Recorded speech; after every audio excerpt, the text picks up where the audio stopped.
Hi friend, my name is Eric Carter-Londine, and I am the host and producer of True Consequences podcast. This is not your typical true crime podcast. You see, my brother was murdered over 3 decades ago in New Mexico, and I have been fighting for justice for him ever since. I created this show to advocate for my brother's case and for others in my community who are seeking justice.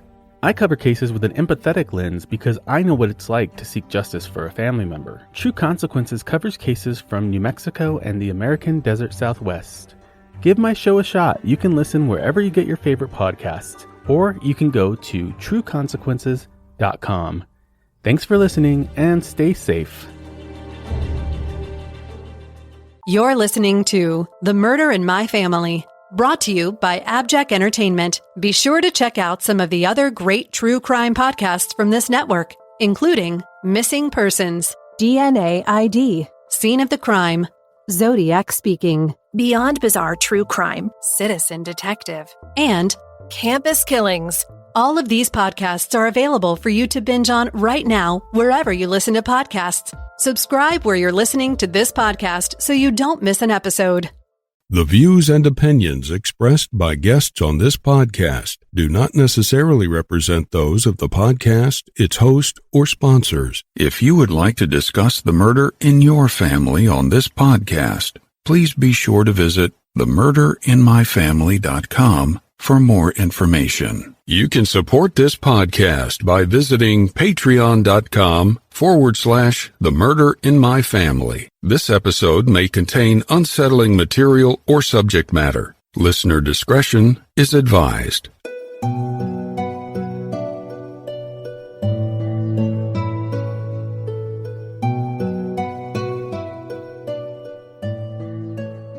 Thank you for joining me for this episode of The Murder in My Family.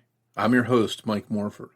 In this episode, we'll be discussing the case of a beloved Texas teacher whose life came to an end while out on a walk with her husband in their neighborhood.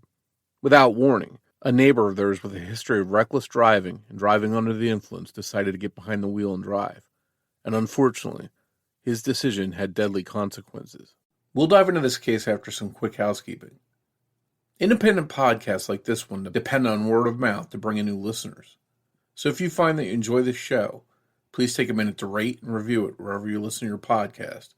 And be sure to introduce a friend to the show and invite them to listen. With your help, The Murder in My Family can continue to grow and reach a new audience. To learn more about the show or the cases we discuss, please visit themurderinmyfamily.com. You can also find us on Twitter with the handle @MurderInMyFam, or by searching for the Murder in My Family podcast on Facebook. If you'd like to support this show through a Patreon donation, it's always appreciated. And you can do so by visiting patreon.com/The Murder in My Family. Benefits of supporting the show on Patreon include early access to ad-free episodes of the show, plus bonus content not heard in regular episodes. Support may also include thank you cards, stickers, and more. If you prefer to, you can also support the show through a PayPal donation by visiting paypal.me/The Murder in My Family. In each episode, I'll give shout-outs to any new supporters. And thank you to all the supporters that generously donate to help keep the show growing and improving. One last note. Please consider supporting any of the sponsors that you hear on The Murder in My Family, the way that those sponsors support the show. It's with our sponsor support that the show can go on and continue to provide a platform to share these stories with you in every episode. Thank you. And now on with the show. Katie Erin Palmer was born on May 3, 1981 in Grayson, Texas, to parents Tony Tipton and Rhonda Dean. Growing up, Katie discovered a love of science, nature, and animals, and she had a keen interest in birds. Katie lived in Denison, Texas, a city of about 25,000 people, 75 miles north of Dallas. She attended Denison High School, graduating there in 1999. After high school, Katie attended Austin College, where she would ultimately graduate in 2003 with a BA in biology. While she was there to get an education, she also found love with John Palmer, who was attending school there as well. The pair immediately headed off and forged a strong relationship, and in October 2004, the happy couple got married, and they decided to stay close to home in the Denison, Texas area. Katie and John had 2 children, Bella Rose and Brandon Dale. Katie was a science teacher at Henry Scott Middle School in Denison. During her time there, she excelled, and she was Teacher of the Year 3 different times, specializing in robotics, STEM, and biology. And she earned several honors, including the Ross Perot Fellowship, Rookie of the Year Teacher, Scott Scholar Sponsor, and a Difference Maker Award. Katie started a program with her students to knit care comforters that are given to local nursing homes and hospitals. To say that Katie loved being a teacher to her students and that they loved having her as their teacher would be an understatement.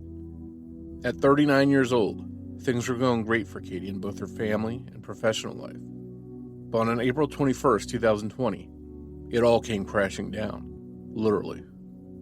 That morning, Katie and John decided to go out on a walk together in their Denison neighborhood.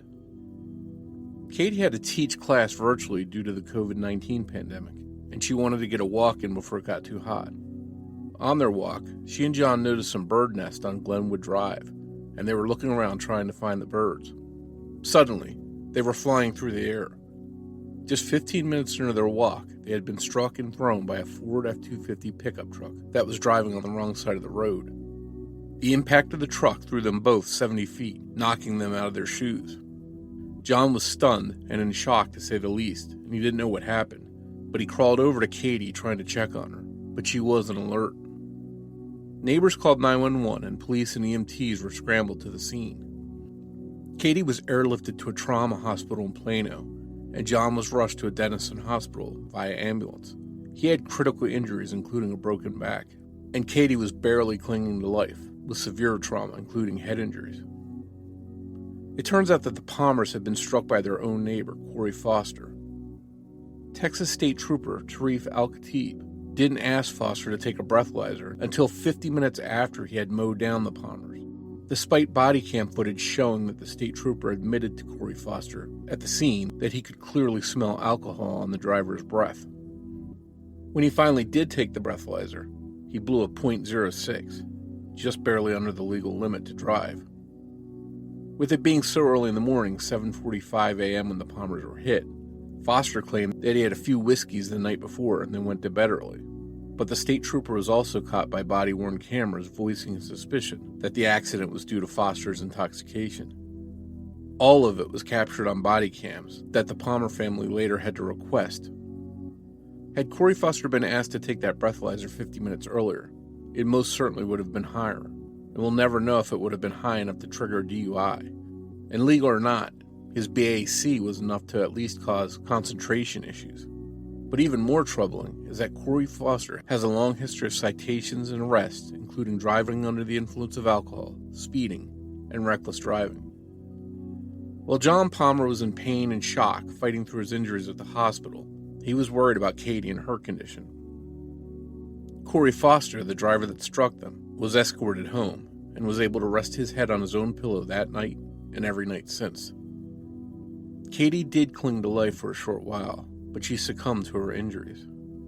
John's final memory of Katie is her gasping for air as he crawled to her, fighting through the pain of his broken back and her not being able to respond to his desperate pleas. Now that Katie was gone, John was forced to get through his injuries and also figure out how to take care of his kids who were now without their mom. John Palmer told KXII News that tomorrow's not promised and it can change in an instant. Your whole life can change in an instant, even when you're following the rules. The community was saddened and outraged by what happened to Katie. Known in life for being a caring and generous soul, her family, including her husband, helped fulfill Katie's wish of donating her organs. He told the Dallas Morning News, "Our worst day was someone else's best day. I couldn't think of a more fitting way for her to live on than for her to give one last time." John was left to pick up the pieces and figure out how to move on, and he's made it his mission to get justice for his wife. What makes this case so frustrating is that justice should have already been served. It's not a mystery who did this. There's no missing piece of the puzzle or forensic science to point the finger at someone. The evidence here is indisputable, and the state trooper at the scene even noted how hard Foster must have hit Katie. A Grayson County grand jury declined to indict Corey Foster for Katie's murder 2 different times, but they didn't have all of the evidence, including the state trooper's damning statements at the scene, and they weren't aware of the extent of his relationship with Corey Foster. This state trooper knew where Foster lived, how big his house was, where he worked, and other details that prove that they were friendly. But there is still time to find justice for Katie Palmer, and for John Palmer too. Grayson County District Attorney Brett Smith can still call another grand jury. The state trooper on scene that day that made mistakes can still be held accountable for errors he made during the investigation. It's not too late.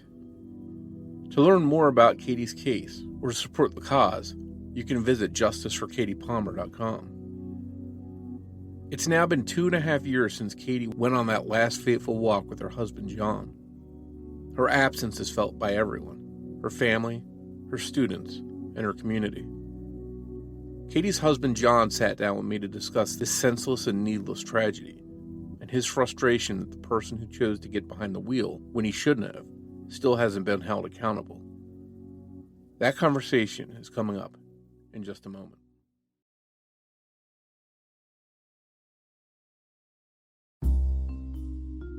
Settle in for an evening of mystery, mayhem, and exploration of the dark side of humanity. I'm Dr. Shiloh, a former cop. And I'm Dr. Scott, a former Hollywood casting director. Now we're both forensic psychologists working in Southern California. Are you fascinated by the twisted minds that commit criminal acts? I want to kill you, Mommy! Do you ever wonder, how could they do that? In each episode of our podcast, LA Not So Confidential, we dissect the nexus where true crime, forensic psychology, and entertainment meet. Katie Blanchard was exaggerating her daughter's medical condition for financial gain. We serve up fascinating cases viewed through the lens of human behavior. Brother, why is your brother afraid of you?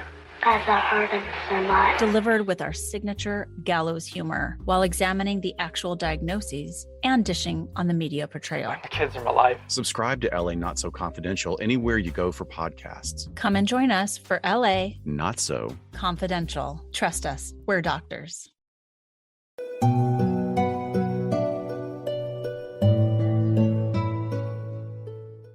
Hey John, and welcome to the Murder of My Family. Thanks for coming on to discuss your wife's case. Yes, sir, Mike. I really appreciate the opportunity for you allowing me to tell her story. Yeah, and this is tragic too because this almost cost you your life, and you're here to tell Katie's story. So that is something that we're thankful for, that you can bring awareness to this. It's a case that's different from most of the cases I've covered on the show. You know, Katie wasn't discovered dead under some mysterious circumstances at a crime scene. She didn't, someone didn't take her life in a fit of rage. It's not the typical case that we cover on the show.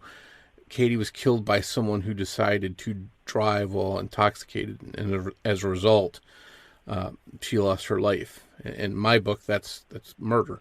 What I'm shocked about, and what I think listeners will probably be outraged about, is that not only did the man who took Katie's life have sort of a checkered history, but it's the justice or the lack of justice that he faced following that. And we're going to get into all that, and I'm sure you can really unpack that for us and help walk us through that. But before we get to all of that, can you let listeners know who Katie was and tell us about her?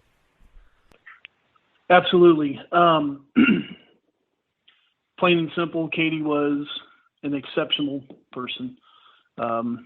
She was born and raised in Denison, Texas. Very family-centric. Loved her brothers and sisters, cousins and friends. Her mom was her best friend. Her mom lived in Denison. Her dad, Tony, lived in Caney, Oklahoma.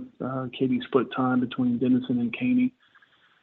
Katie's mom was her best friend, and she talked on the phone with her dad every single day. She went to Denison ISD here, and then attended Austin College, which is the town south of us in Sherman, Texas, where she majored in biology and studied ornithology as well. And truly, that compounded her love for science and nature. And while at Austin College, that's where we met. And that's where I met my soulmate. Katie Tipton eventually became Katie Palmer. And how long were you together? How long were you married for? I mean, we were married for right at 15 years, and she had been in my life for 20. So that's a good portion of your life that you were with Katie. Oh, over half my life. At the point she was taken from us, I had spent over half my life with her. Wow. And how many children did you have? 2. Okay. 2. And Katie was a teacher. What subject did she teach? Yeah, so she was a middle school science teacher. She taught at Scott Middle School. Again, loved science and nature. She brought a STEM program to that school, took kids to robotics competitions in Dallas. We even took 16 eighth graders one summer for a week to California on a STEM-based trip. Started in Northern California and went all the way down to Southern California. The kids enjoyed it, but Katie was a teacher, and again loved her job. In order to be a good teacher, you have to love to learn, and I think she enjoyed that trip more than the kids did, to be honest with you. So it sounds like that was really her wheelhouse, teaching what she loved. Absolutely. She was she really found her calling in being a teacher. But she told me many times that her most important job was being a mom. So sure. She loved our kids, Bella and Brandon. Yeah. And it's your kids that are suffering as a result of this. And also, it's sort of a ripple effect that we have in these cases. I recently covered another case of a teacher who was killed. And with those ripple effects, not only are the friends and family of someone like Katie devastated, but when you have a teacher, there's so many kids that aren't going to have what Katie could have given them in their future. Maybe some of them aren't going to have those same experiences going forward that they would have had with Katie as their teacher. Yes, sir. I mean, it was a tremendous loss for our family, but was also a loss for our community as well. Yeah. And did the community rally around you, your family, and the school as a general? Did everyone come together to sort of help in the aftermath?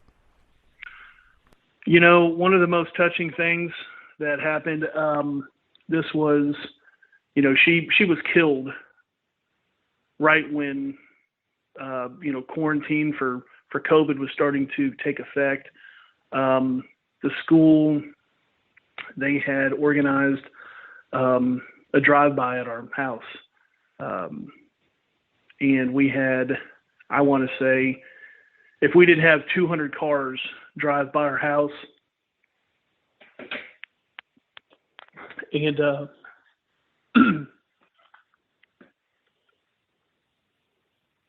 and honk and stop and make sure that they knew how missed that she was. I would be amazed. I mean, we had everybody. It seemed like every single person from her school and from the community that was directly affected by this drove by our house, stopped, talked to us about 2 weeks after she was killed, and it was a beautiful demonstration of love and affection from this community.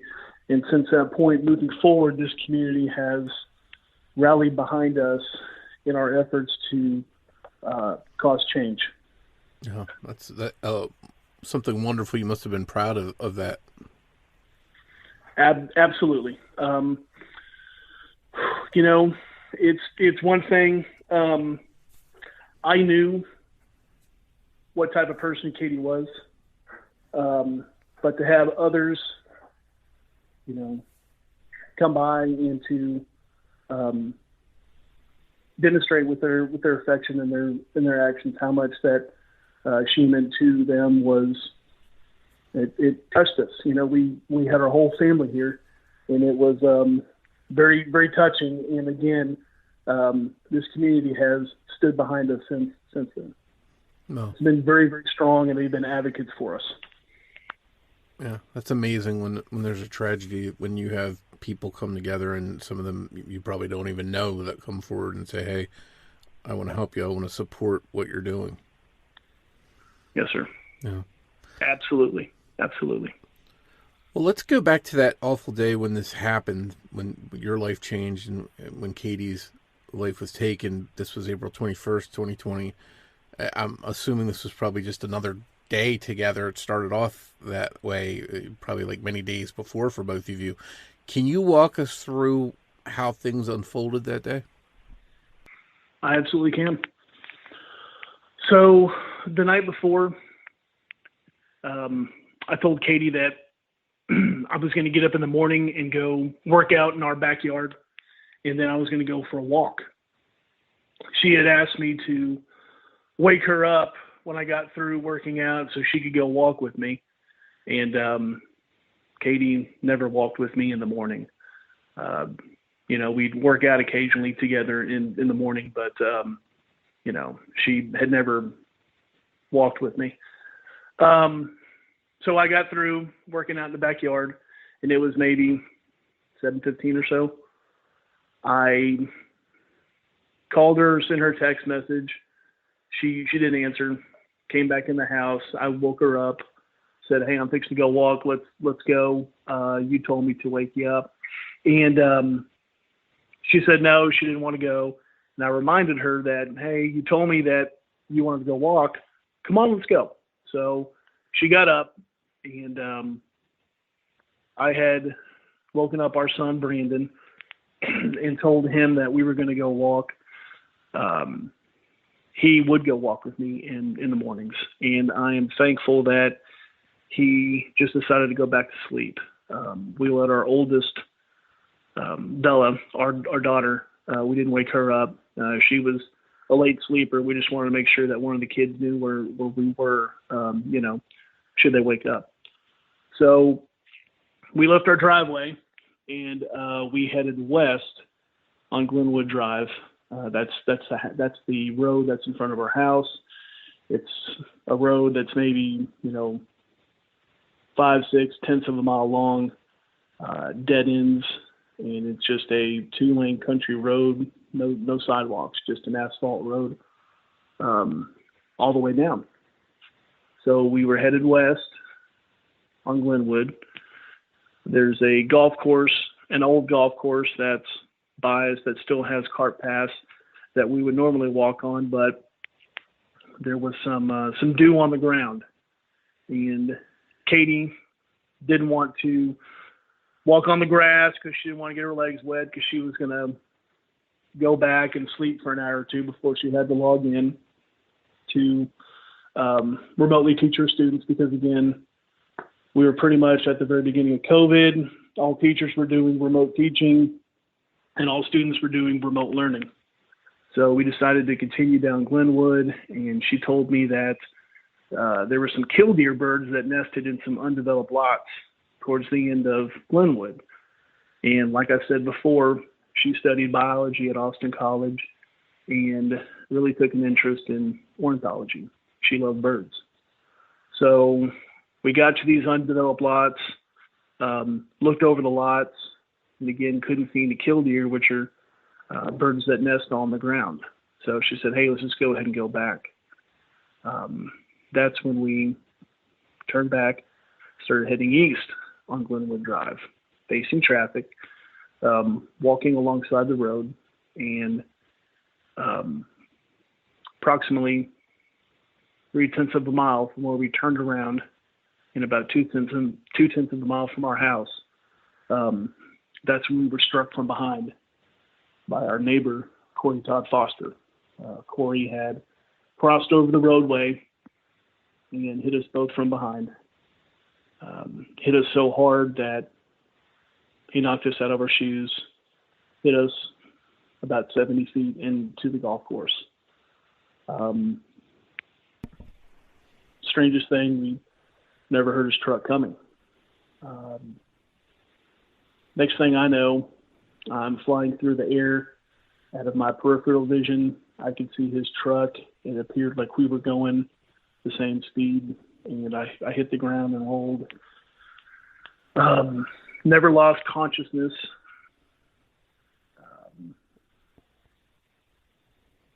Looked over when I got my bearings, and I saw Katie.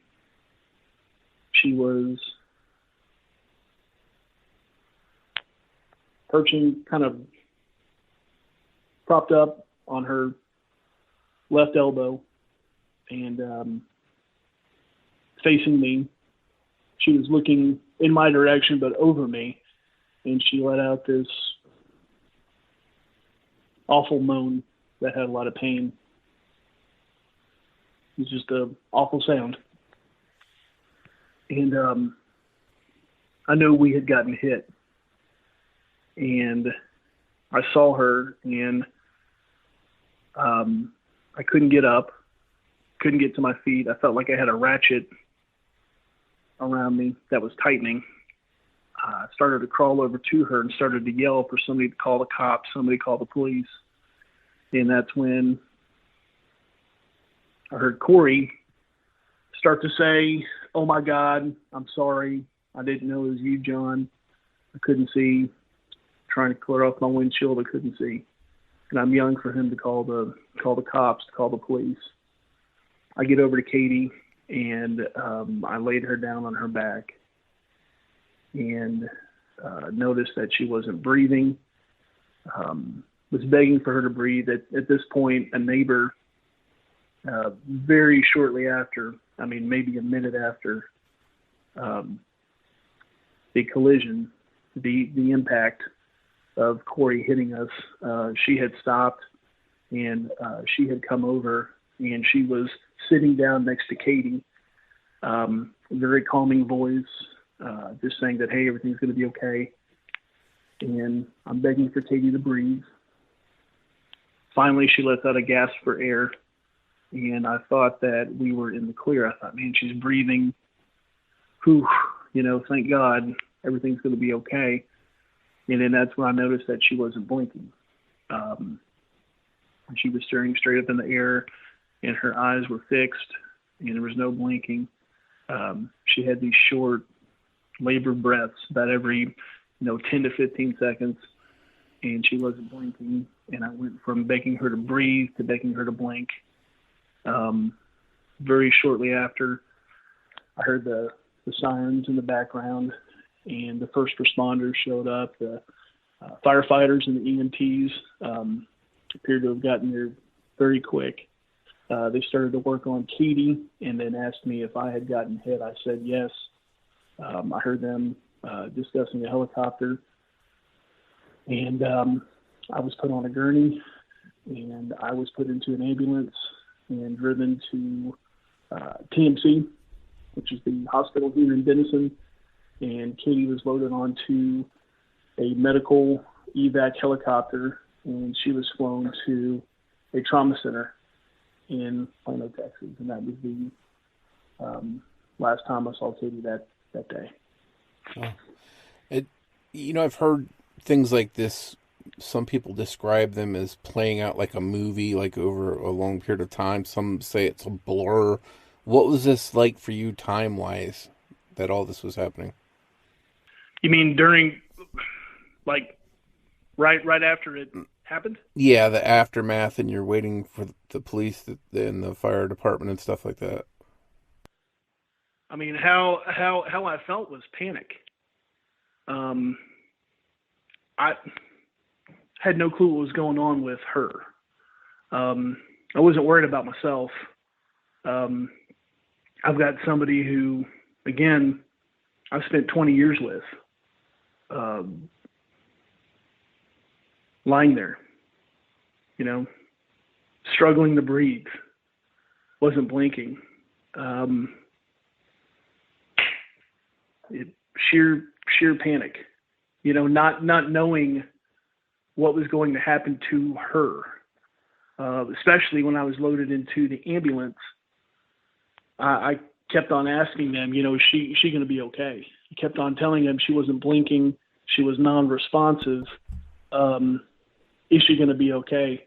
And no one could give me any answers of, of course. And that whole day, not knowing what's going on with your wife, with your soulmate, that tears at you. Not knowing for the first hour or so if somebody had picked up my kids. I didn't know. The uncertainty of everything that was unfolding was crushing. Was absolutely crushing. So you've got horrible injuries of your own. You're being treated at the hospital, but you've got all these other questions on your mind. Yes, sir. I ended up fracturing several vertebrae, breaking several ribs, and I had some internal bruising. And, on scene, that neighbor, I asked her to, call my mother-in-law, and I couldn't remember my mother-in-law's number, I had everything going on in my head. I could tell you that number now backwards, but I was worried about somebody getting my kids. I didn't want my kids to wake up and to not know where their parents were. And thank God that somebody ended up getting a hold of Katie's mom, Rhonda, and she came to get our kids. And man, what our kids were put through that day.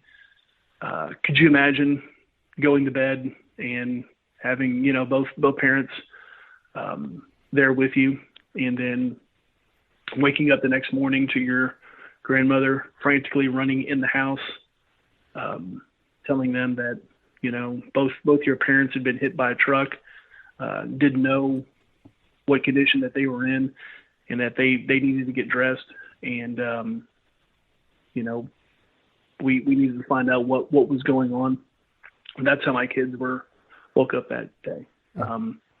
They went to sleep with two parents and woke up to the reality that one of their parents is never going to cross the threshold of their house again. Horrible. And again, I didn't know Katie's condition. I got a call from a family member that had some misinformation. At first, I was told that she was going to be okay. Man, that was a relief, a big relief. But there was so much confusion and chaos that day that was some bad information.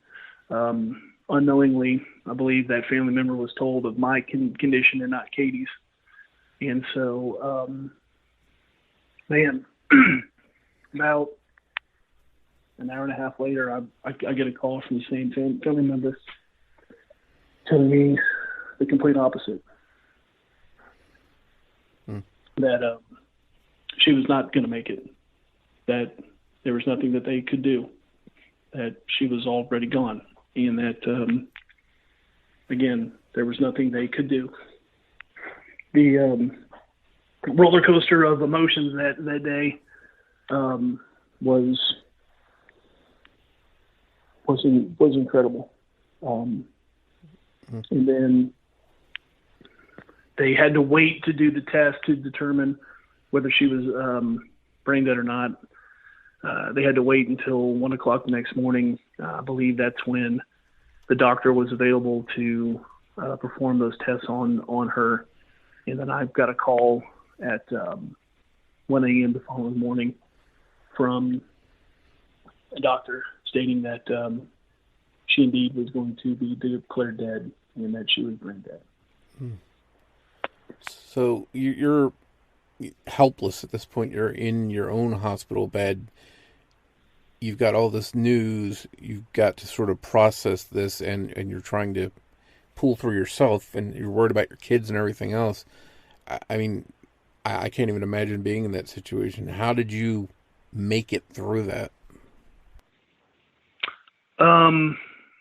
That next morning, I talked to the doctor. The doctor said that I should probably stay in the hospital a couple more days. That absolutely was not going to work. Doctor understood.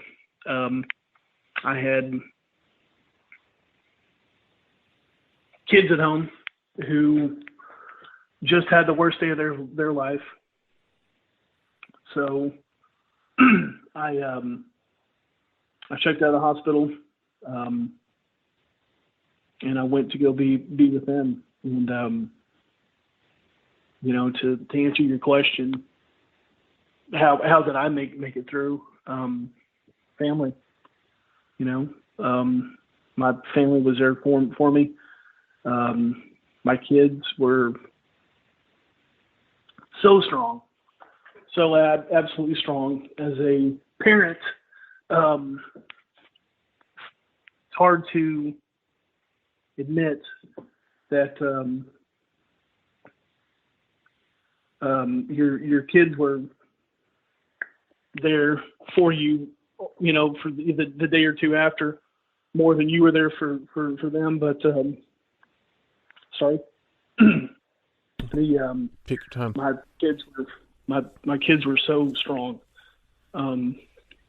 so strong. Family and support were the only reasons that I made it through it. And then, I'm just glad that now, I'm here for my kids. Yeah. And I imagine at the time you're not really thinking that I'm here for my kids. I have to go on. I'm trying to put myself in the impossible situation you're in of balancing, worrying about your kids, and then you've lost the love of your life that you've been with for 20 years, sort of having to navigate that. I can't even imagine doing that.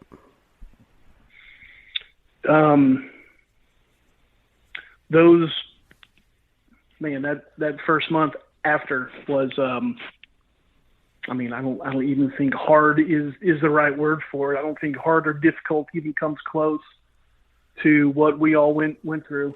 When you wake up in the morning and you reach your arm across the bed expecting to, feel the same body that you felt for 15 years, 15, 20 years, and it's not there, and you have to relive that all over again. Again, difficult and hard doesn't even come close to explaining that. Having to try to answer questions that your kids have, why? Why did it have to happen to her? There is no answer. There's none. Yeah. My son was up where Katie got hit, and he just couldn't process how this happened so close to our house. Again, the question of why, why, and then he looked down the road and just said, "You guys were so close. We were so close to being home." It was a tremendous, horrible, helpless feeling. Yeah. I think it proves that, something like this could happen to any one of us. I mean, had you left the house a minute later, had Katie decided, no, I want to sleep in, just leave me. I mean, all those things could have just changed the outcome. But what I think really could have changed the outcome was if this person hadn't gotten behind the wheel in the condition he was in. Let's turn a little bit to talk about that. This guy, Corey Foster. Did you know him before this happened? I had met him a couple times. So a business partner of mine, we would go eat at a restaurant, a local restaurant. They had a bar area that had a bunch of TVs that were always playing sports.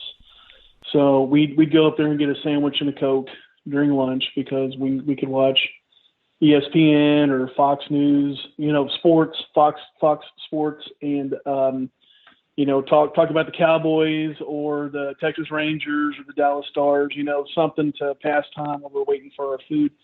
And there was a neighbor of mine that came up to me, and he had introduced himself. We had just moved into this house not too long before this, before I met Corey. And he had introduced himself, and then, had introduced me to Corey, and Corey was up at the bar drinking. Again, this was about noon, and, he had introduced me to Corey, and, with more frequency, when we went there to go get lunch, I would notice Corey belly up to the bar. And more times than not, that's where Corey was. That's how I knew Corey. So that's a sort of a harbinger of, I guess, things to come. He had a checkered past for various offenses. Can you tell us about some of those? Oh, it spanned about 20, 30 years. PIs, which are public intoxications, DWI. I think there was also a DWI that was pled down to a PI, speeding, reckless driving. He was from all accounts, looking at his record, very reckless behind the wheel of a vehicle. Yeah. And, that day, Mike, in my opinion, I believe that Corey Foster seemed to get a slap on the wrist every single time he had any type of infraction. Over the 20, 30 years, 20 or so violations, again, stemming from DWI to reckless driving to speeding, he always got a slap on the wrist. And what happens when you never hold somebody accountable is that, a couple goes for a walk one morning, and one person makes it back and the other person doesn't. Yeah. Corey Foster's reckless actions that day resulted in the death of my wife, Katie Palmer. I'd like to talk about that if that's okay. Yeah, absolutely. And I guess, and maybe this will segue into it, was he under the influence that day? So I would absolutely love to address that. So Corey Foster left his house, and again, it was 0.3 of a mile from where he left his driveway to where he ran over Katie and I. He would tell DPS officer that he couldn't see the minute he left his driveway. Okay. And that had to do with the condensation that was built up on his windshield. So he drove blind for 0.3 of a mile and going 33 miles an hour down Glenwood Drive, because we've driven this numerous times, going 33 miles down the road. He drove blind for 38 seconds. Not only was he driving blind, but he was also using his cell phone at the same time. Through our civil discovery, through the civil lawsuit that we have, we obtained his cell phone records and put together a timeline to show that he was actually manually dialing a number also. So he was driving blind and driving distracted down the road. So after he hit us, and after DPS showed up, which again, we were hit approximately 7:45 a.m. First responders got there very quick. DPS arrived at 8:15. Every single first responder beat them there, even the helicopter to take Katie to the trauma center in Plano beat DPS there, which DPS is the Texas Department of Public Safety. They are our state police. We live outside the city limits, so the responding agency for something like this would have been Texas State Troopers. Okay. So again, DPS showed up very casually 30 minutes after we were hit, and again the helicopter came from South Sherman, which was a good distance away, and beat DPS there. So after we were loaded up, after I was put into the ambulance, and Katie was put on a gurney waiting to be, airlifted to the trauma center in Plano. Sharif Al-Khatib, came into contact with Corey Foster, made numerous mentions of, man, I can smell the alcohol from you right now. Could smell it coming from you real strong. And again, I want you to realize that this is 50 minutes after. Okay, so this is almost an hour after is when DPS started to do the field sobriety test on Corey Foster. So they started with the walk and turn. DPS said that Corey passed the walk and turn, and then they did the horizontal gaze test. And we were told that Corey showed 0 clues on that horizontal gaze test, which I'd like to come back to that here in a second. And then DPS performed the one-legged stand. Okay. It's my opinion and a lot of other people's opinions, including some current state troopers, that Foster did not pass that. He did not hold his leg up the full 30 seconds, and he was shaking uncontrollably. I mean, shaking violently to make sure that he did not put his arms up and, fail. So he didn't hold his leg up, and he fell onto his other leg, started laughing, said that his work boots were unlevel, and the officer that was conducting the investigation, Sharif Al-Khatib, who's a family friend of Corey Foster's, then had him perform a PBT. So he blew into a portable breathalyzer test. And again, the results of the test were never shown into Trooper Al-Khatib's body camera, but Al-Khatib stated that Foster blew a .06. And again, 50 minutes after killing my wife, this man blew a .06.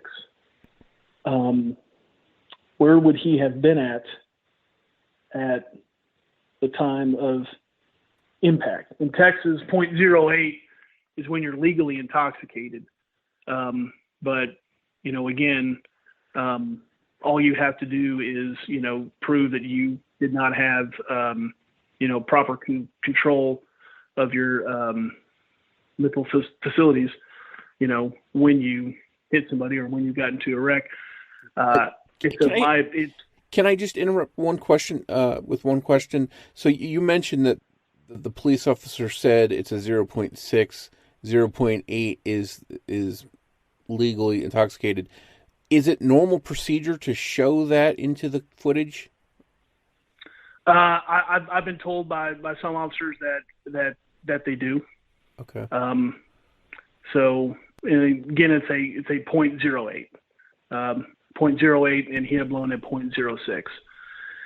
And so, which getting back to that, and I wanted to get back to that horizontal gaze test. Corey blew a .06, and I have looked online. I've done my own research, and I've talked to other officers as well. If Corey blew a .06, and again, we couldn't see his eyes in the body camera. Scientifically speaking, it would be impossible for him to have 0 clues on that horizontal gaze test. Your eyes don't lie, and there would have been some sort of involuntary eye movement with that test. So I find it hard to believe that this man blows a .06 and has no clues on the horizontal gaze test. But so that was a very long answer to a short question. Was he under the influence, I absolutely believe that he was. Unfortunately, the investigating officer, Sharif Al-Khatib, did not get a blood test. He drove Corey Foster home in his unit instead of driving him to the hospital.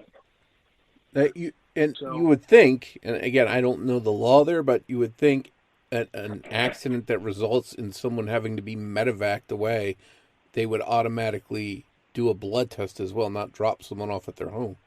Every single officer that has approached us and discussed this case, whether they be officers in one of the local police departments or current or former state troopers, has said that it is unbelievable that he did not take Corey Foster in for a blood test. I mean, that is evidence in his body. And the longer you wait, that evidence is being destroyed. It's being metabolized.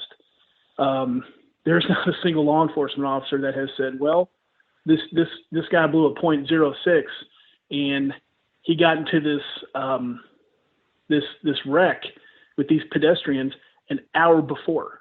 Where would he have been then? The only accurate way to tell would have been a blood test.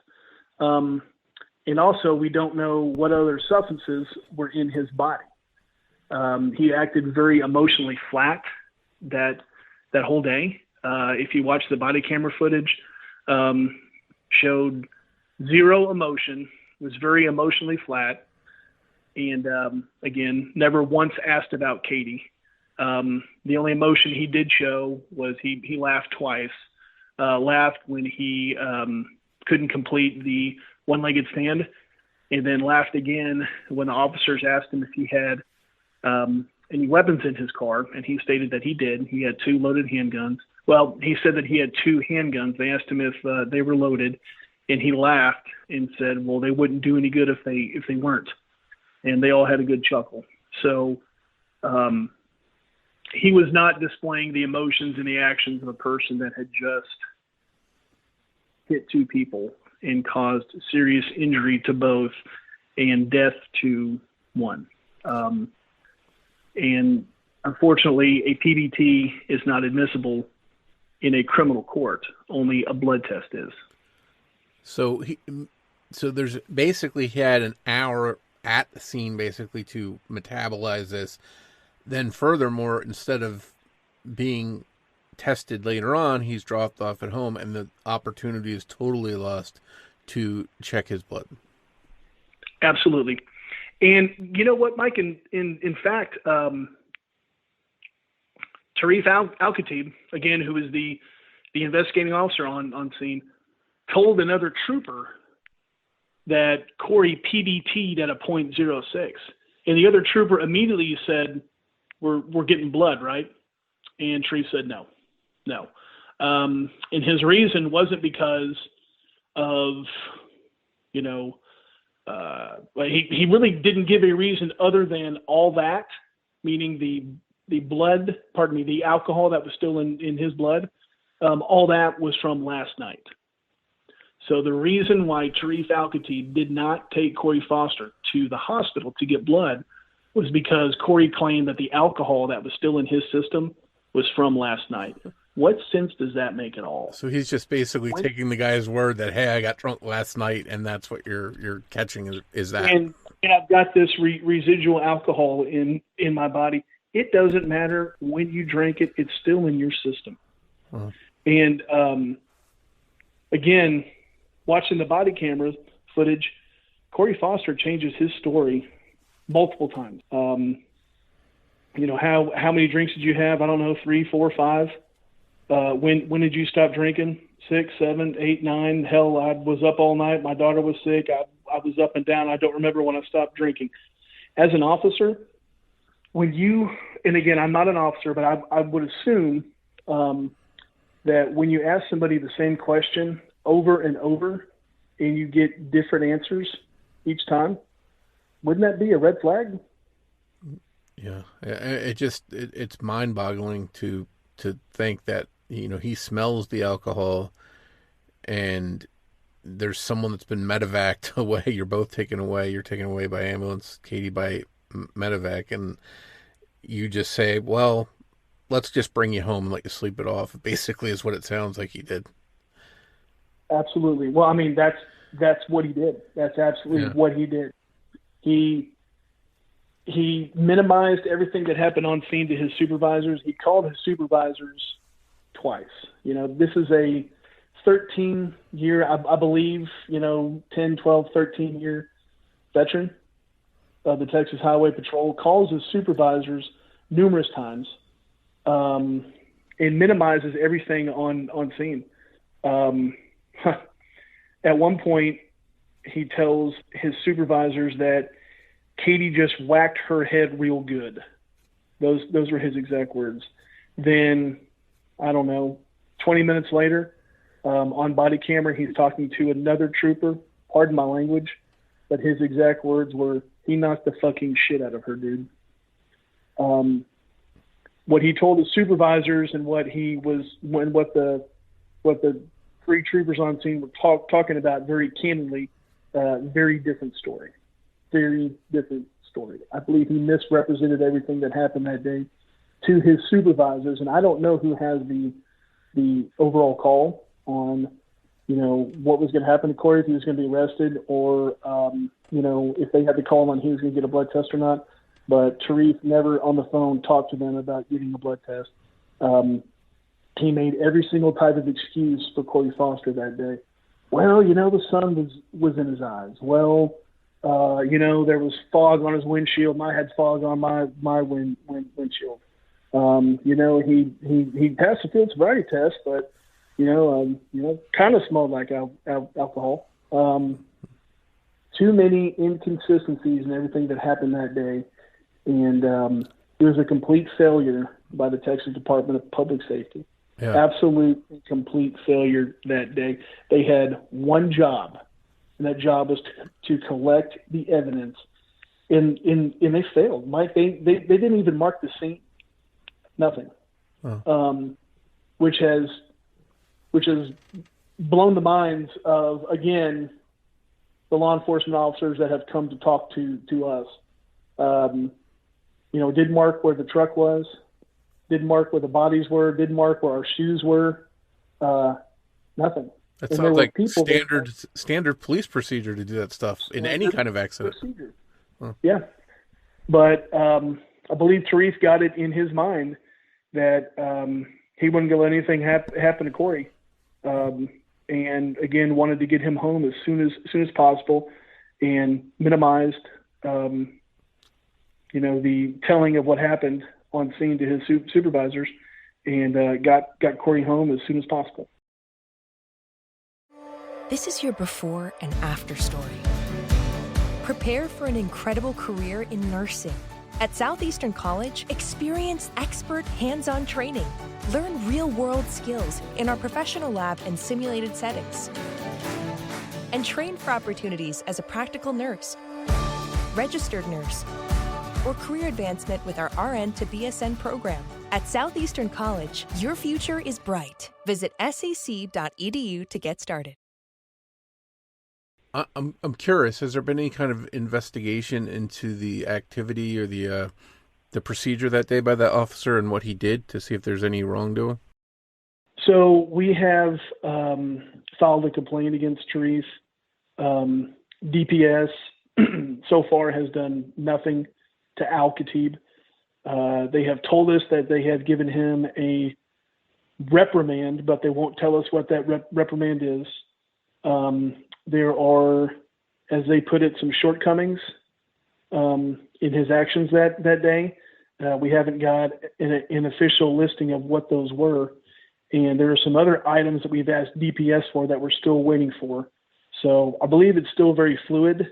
I still believe DPS has the ability to do the right thing and to strongly reprimand Tariq Al-Khatib for not doing his job at all that day, and for also his complete lack of professionalism that day as well. So I'm imagining, with everything you said, everything you've told me, that Corey Foster would be facing vehicular homicide, manslaughter, serious things like that. What has he been charged with? Nothing. And that's what I find completely just asinine. I just don't understand that. Not even careless driving, not even reckless driving. He never even got a ticket. So,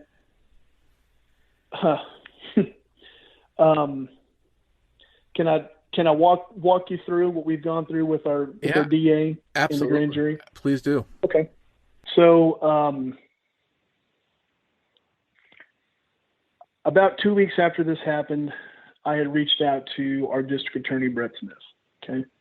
I wanted answers. My wife died. I was sent to the ICU. Haven't heard anything. No one's reached out. I don't know how this process works. I've never come into contact with the district attorney's office before, and called him and asked him about our case. And he told me that he was aware of the case, but hadn't got a file on it, and I probably knew more than he did, which is fair. I get it. He hadn't gotten the case, hadn't reviewed it. That's fine. He said as soon as they get the case, then he'll reach out to us, and we'll know exactly which direction that they're going to go. Fair enough. Another week or so passes, hadn't heard anything. Katie's mom, Rhonda Nail, calls up to the DA's office to speak to Brett Smith. Brett is unavailable. I mean, that's her daughter. I mean, I couldn't imagine what it's like to lose a child. Couldn't. She wants answers as well. Brett's unavailable. She finds a number on a social media page and calls it.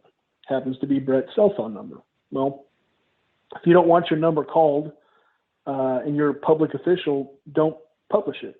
But, so she calls him, starts to talk to him about this case. He tells her he has no clue who Katie is, and then gets very angry that Rhonda has called his cell phone.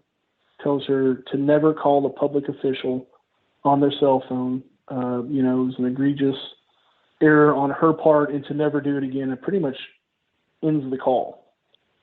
So, can only imagine how infuriating that would be, right? This is the guy that's supposed to bring Katie's killer to justice. And basically he tells you that has no clue who your daughter is, which is in direct contradiction to what he had told me, and gets angry at her for calling. We don't have a platform. We don't have a voice. Our only voice is social media. So Rhonda gets on Facebook and lays out what her interaction was with Brett Smith. People read it. People get angry. They comment. They show their anger, and they start calling the DA's office. They're furious. That prompts a phone call from Brett Smith to me. And so I get a call from Brett Smith, and I'm thinking that we're finally going to get to discuss this case. We're going to get to find out what's going on. No, Brett's angry and is very angry at how our family has reacted, and very angry with what's been put on Facebook. And that was my second phone call with Brett, was Brett getting angry about Facebook and comments. Phone call ended, and he followed that up with another phone call, 2 weeks later, with the same complaint that we were being very unfair on Facebook, and all the comments were unwarranted, and our family just needs to basically back off. Jeez. So there is no playbook on how we're supposed to deal with grief. Our family was very angry at how Brett had treated Rhonda, I'm very angry that nobody had reached out yet. But yet I get contacted by Brett Smith twice to discuss how our family has portrayed him on Facebook. So he was more worried about his image than anything else. We finally get a meeting with Brett, and it was Brett and two other prosecutors, Laura Wheeler and Don Hoover were there as well. And then it was myself, Katie's mom, Rhonda, Katie's dad, Tony, and one of Katie's brothers, Logan. Sat in that meeting. I started at the meeting. And again, if we're going to talk about Katie, I'm going to introduce them to Katie. Had some pictures printed out, of Katie and the kids, Katie and I at our wedding, Katie and her dad, Katie and her mom, Katie and her brothers and sisters. There was one of Katie and her mom at her brother's wedding. I wanted them to get to know Katie, right? The other two prosecutors looked at the pictures and seemed to take in everything that I was saying. Brett Smith had his arms crossed, and he was not sitting down at the table that we all were sitting at, but he was leaning up against the wall. And when they passed the pictures to him, he declined to look at it and said that he's seen everything he needs to see on Facebook. And so I told him that I was going to continue with this, and he's just going to have to listen to it. So finished introducing Katie to these three people that have never met her before. And then it was Brett's turn. And Brett then turned to Rhonda and again chastised her about Facebook, about how he was being unfairly portrayed and how basically the actions of our family were ridiculous and he's never seen anything like this before. So again, 3 out of the first 4 times that we met with Brett Smith, he was more worried about his image on Facebook than he was doing his job, which was fighting for justice. Yeah. So at which time he told us, half joking, to call off our jihad against him. And I didn't think that was very funny. No one thought it was funny except Brett.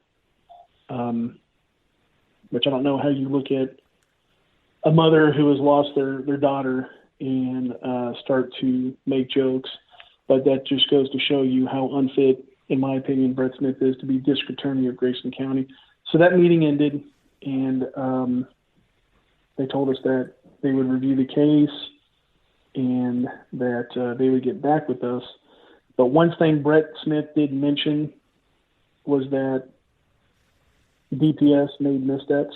Tarif Al-Khatib made missteps. The exact quote was, "Missteps were made." Brett looked astonished that Tarif did not get a blood test. He goes, I don't know why they didn't get blood. They should have gotten blood.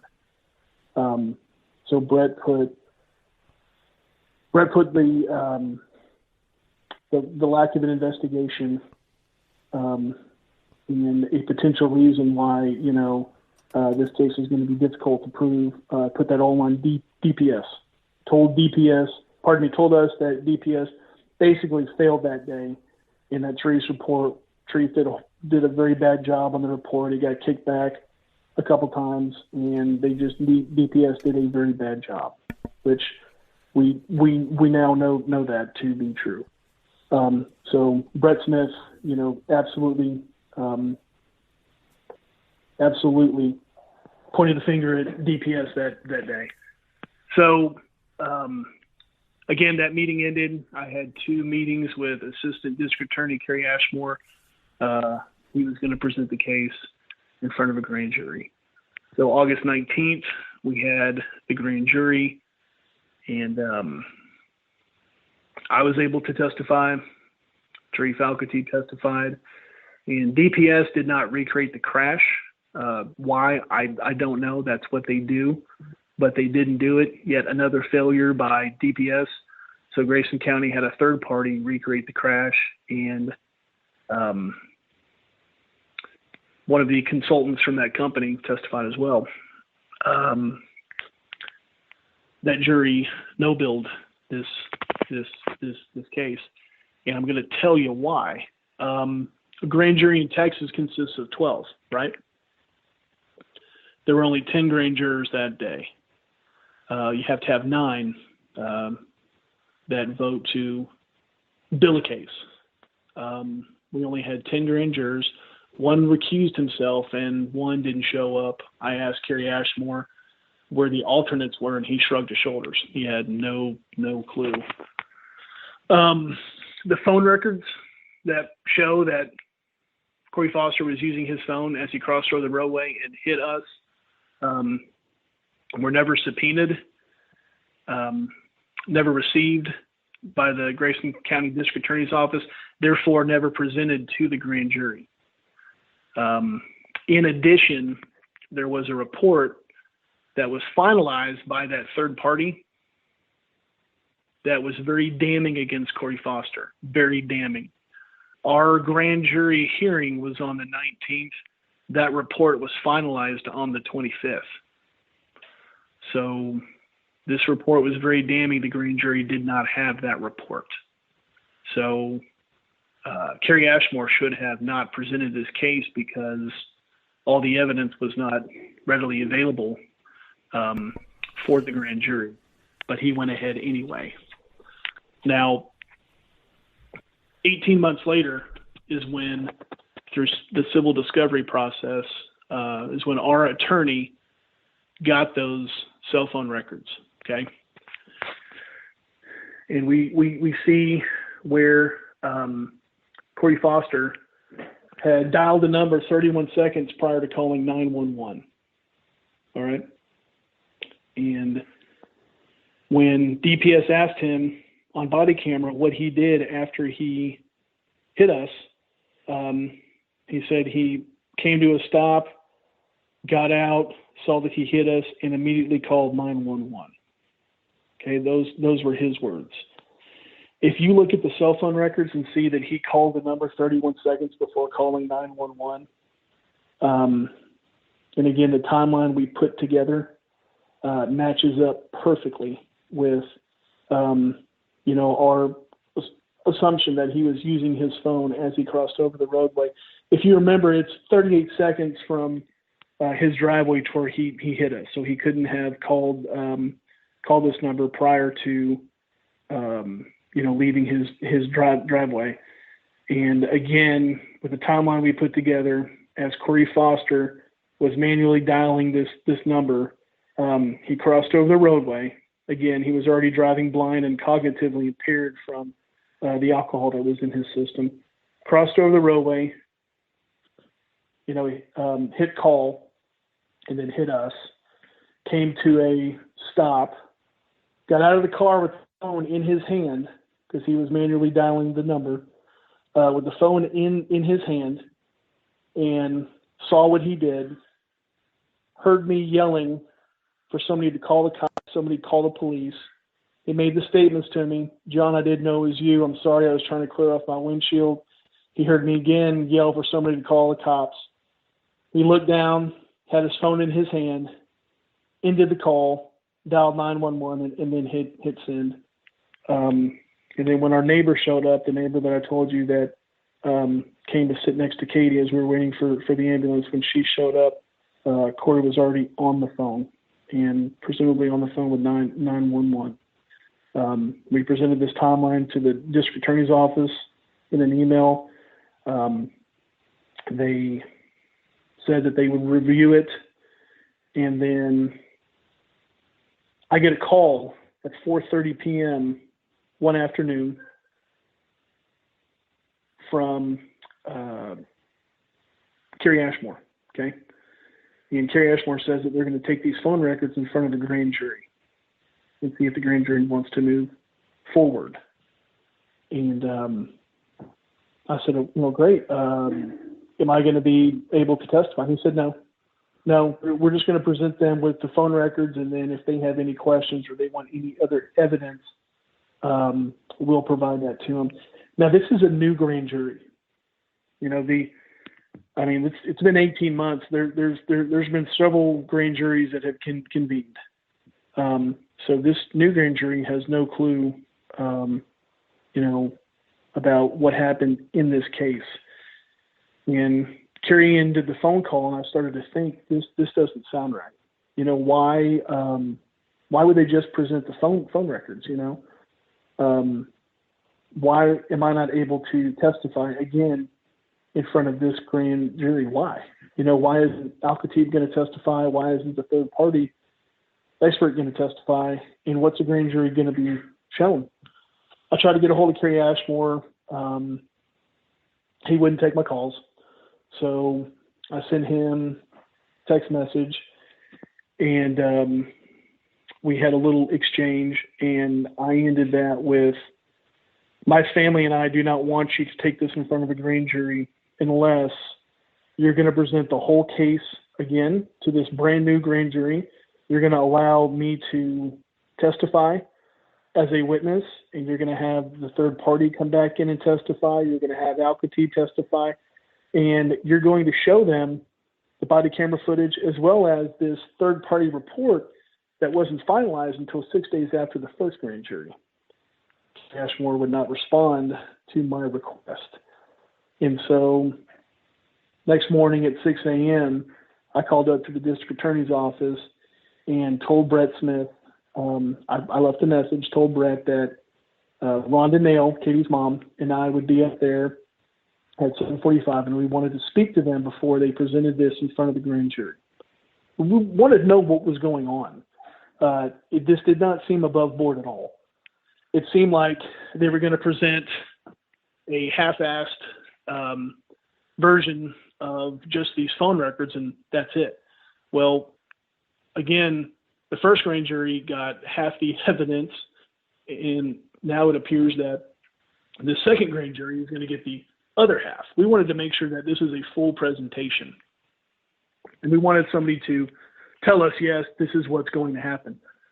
So we get there about 7:45, and we watch the grand jury file in, and we've gone up to the window and asked to speak to Brett Smith and Kerry Ashmore. I think I did that maybe two or three times. Nothing. Then maybe an hour later, Kerry Ashmore walks out and goes, well, it's in the hands of the grand jury now. And we started to question him, you know, why wouldn't you meet with us? Why, you know, what was presented? Did you present this? Did you present that? We questioned him, and rightly so. And just to let you know, we have been, to this point, we have been very hypercritical of the district attorney's office, and I believe that they deserved every bit of it. It sounds like it. For failing us, you know, during the first grand jury hearing. And so, Kerry Ashmore turns to Rhonda Nail and says, I don't have to explain myself. I'm damn good at my job. And he walks back into the grand jury room. Comes out, I don't know, 20, 30 minutes later, and tells us that the grand jury has decided not to move forward yet again. And Mike, I can't tell you how angry I was. Again, second time that I feel like we were railroaded, that this office didn't do their job again. And this is an office that's supposed to advocate for you, for your family, for victims that need justice. Well, you know what? You're 100% correct, but to me, the way it kind of feels is that they were just the Grayson County Defense Attorney's Office, and Corey Foster got off yet again, which is ironic because before becoming DA, Brett Smith did represent the Foster family in the DWI. That was never released to us. Brett never told us that there was a potential conflict of interest there when he inserted himself into this case. So just a bunch of,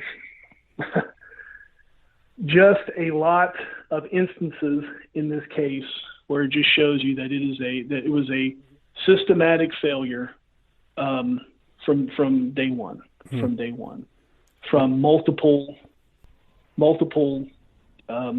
entities, from DPS to the Grayson County District Attorney's Office.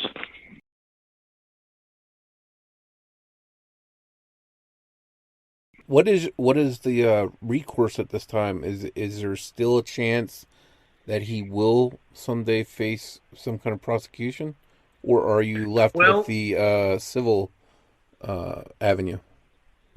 We're going through the civil process now, and there's always a chance that new evidence will come up.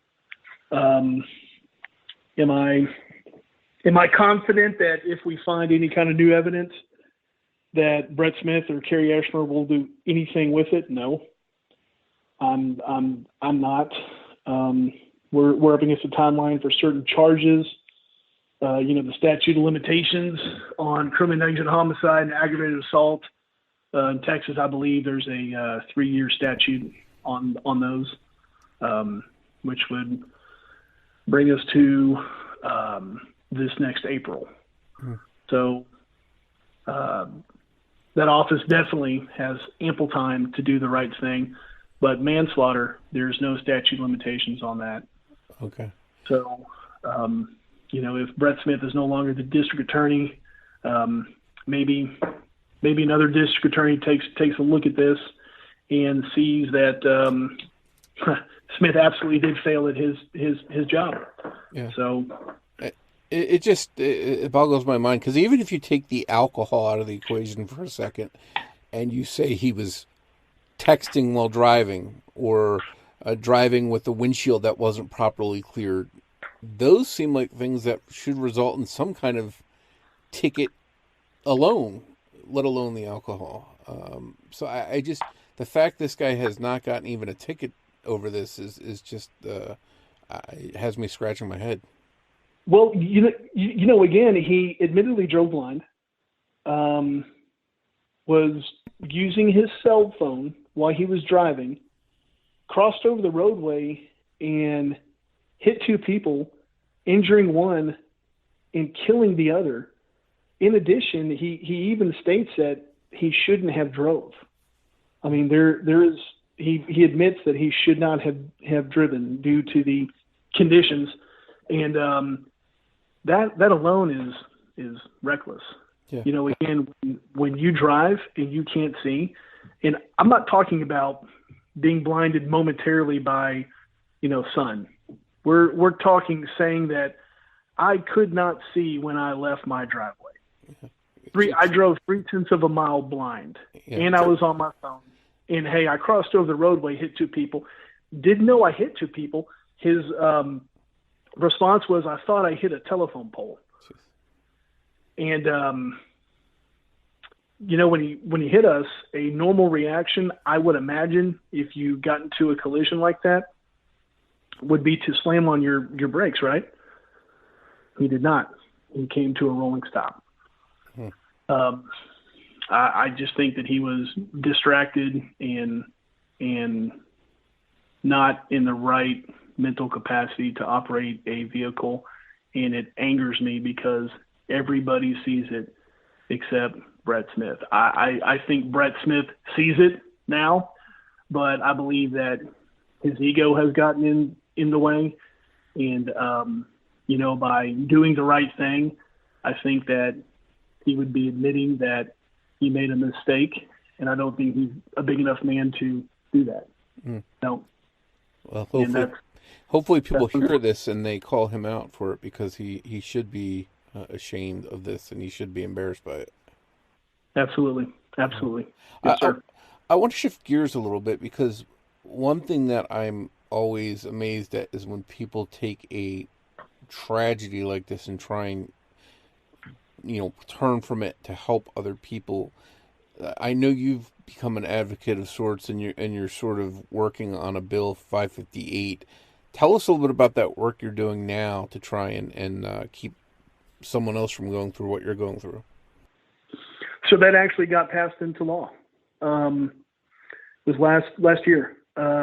We were made aware of another family that had a similar tragedy to us, the Carney family. Their son Colton, his truck broke down. early one morning, and he was walking to work because he didn't want to be late. And a driver hit him as he was walking along the highway, hit him at a high rate of speed, and killed him. And just awful. When the family asked the investigating agency if that driver had been tested for drugs or alcohol in their system, the response of the officer was it was too early in the morning for anybody to be drinking, which, I mean, we know just from our case that is absolutely false. So that did not sit well with the family, as you could imagine. His mom, Michelle Carney, took it upon herself to contact every member of the Texas House of Representatives because she wanted to get a law passed. She wanted to get a law passed to make sure that other families didn't go through what she was going through. And again, what she was going through was the fact that she never had any answers. She's just left with all these questions. So one representative wrote her back, and that was Terry Meza. Terry Meza told her that she would absolutely help her introduce this bill. And so the spirit of the bill states that any motorist that hits a pedestrian and causes either serious bodily injury or death shall be tested. Their blood shall be tested for drugs and alcohol. Ms. Carney helped write this bill, and I think she actually wrote it. And we were contacted, I believe, by somebody out of Terry Maze's office.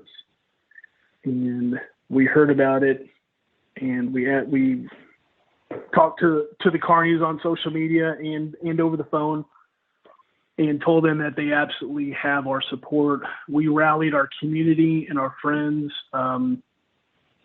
We rented a bus here in Denison. I mean, we drove 20, 30 people down to Austin to lobby for this bill. I made probably 4 or 5 trips. We did a grassroots campaign here and had everybody call every single representative on every pertinent committee. And then when it came down to a floor vote, I mean, we were working the phones. We did everything we could to help get this bill passed into law. And in one session, that bill was passed into law. And that is a tremendous amount of positive change. And we hope that it helps other families. You know, we're not going to stop reckless and impaired driving, but what this bill does is it will hold those people accountable that seriously injure or kill others. Sure. And it could save lives, too, because if that person is free to go on and does it again, the next person, could lose their life. You know, there could be another Katie out there. You're absolutely correct. Just like what happened here in Grayson County, Corey Foster was he was not held accountable and continued to drink and drive. Well, it's definitely admirable work, and I'm glad you're out there doing that and turning something that's so tragic into something that's going to help other people and help hold people accountable. As we wrap up, I want to ask you, looking back, a lot of what you're doing is in honor of Katie's memory and so that she gets justice. When you talk about Katie, when people hear her story, what do you want the takeaway to be? What do you want her legacy to be?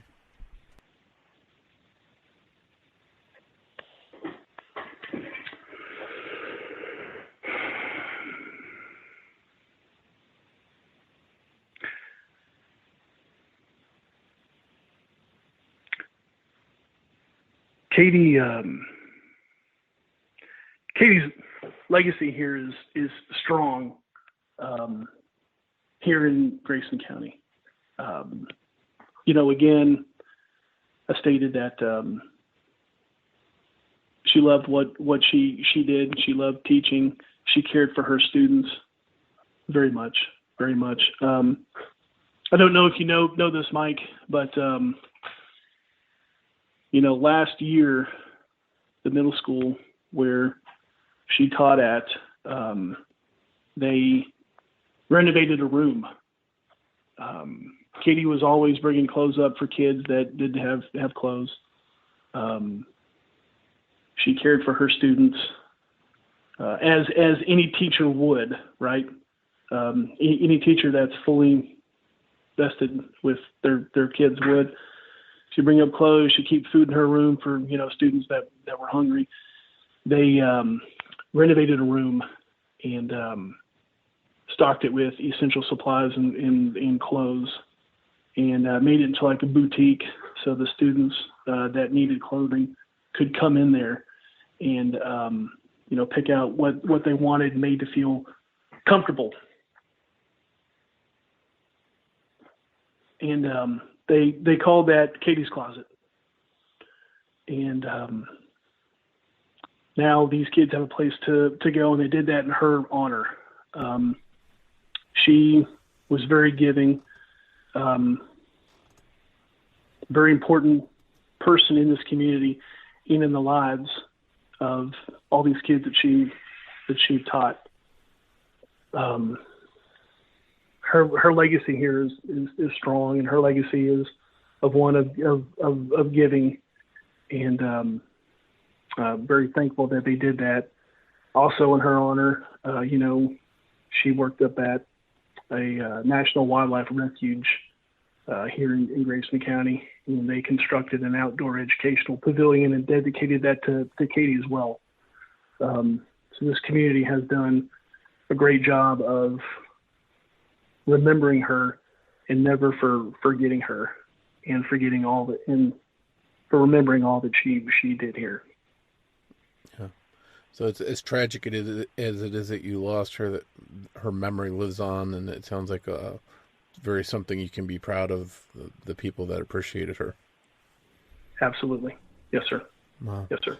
Well, John, I want to thank you for coming on to discuss this, just an all-around tragedy. It's an all-around failure, and I hope somehow that you get some kind of justice out of this, because so far it sounds like your family's really been robbed of that. Yes, sir. Well, every podcast that we're fortunate to go on, I just want to make sure that I tell them, and now I'm telling you, thank you. Without your platform, people like us, victims, and the families of victims don't have a voice. We don't have a way to get our story out. And the more we tell Katie's story, the harder it will be for those that continue to not do the right thing, continue to participate in this injustice. They won't be able to forget what they did. And we appreciate you allowing us on your podcast, and again, to tell Katie's story. So thank you very much. Thank you once again for joining me for this episode of The Murder of My Family. I'd like to thank Sonny Landon for writing and research assistance in this episode. We'll be back here soon with an all-new episode of The Murder of My Family, and I hope you'll join me for it. But before you go, remember that every murder victim means something to somebody.